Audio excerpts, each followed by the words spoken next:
the river has become one of the most polluted rivers in the country. Dozens of chemical factories line the iconic Tennessee River. But with industry comes concerns over pollution, and specifically in Morgan and Lawrence counties, the threat of PFAS, better known as forever chemicals. Just recently, the EPA proposed a change that would radically affect drinking water for North Alabamians. WAAY 31's Megan Reyna digs deeper into those proposals. There is a little bit of hope, at least on the PFAS end. A little bit of hope. Tennessee Riverkeeper founder David Whiteside has been raising concerns over PFAS, or per and polyfluoroalkyl substances, for more than a decade. It's a cancer-causing chemical used in industrial settings. In 2019, 3M admitted to illegally dumping PFAS into the Tennessee River. The EPA was forced by necessity and by the toxicity of PFAS to start acting on that, and there is progress there. So what would change? Water systems would have to monitor for 6 specific PFAS chemicals and let the public know what they find.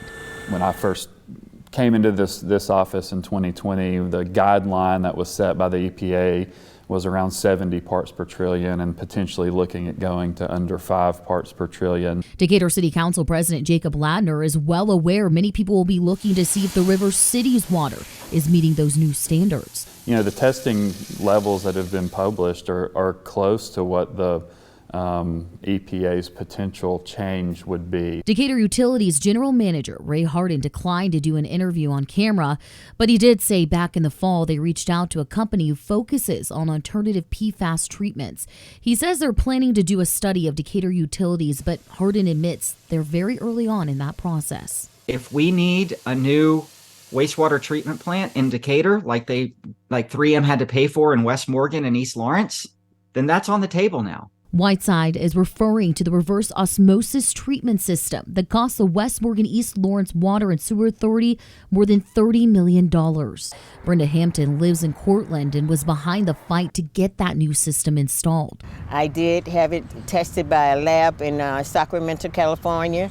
And our water came back no detect for PFAS or any type of chemicals in our water. And so that was a great day for us in Lawrence County. But time will only tell just how this potential change by the EPA will affect not just Decatur, but utility companies across the U.S. That's not just Decatur utilities. It's going to be utilities all across the country, and it's going to be billions and billions of dollars of costs to try to get to those levels. An investment many believe is well worth it. We need water to survive.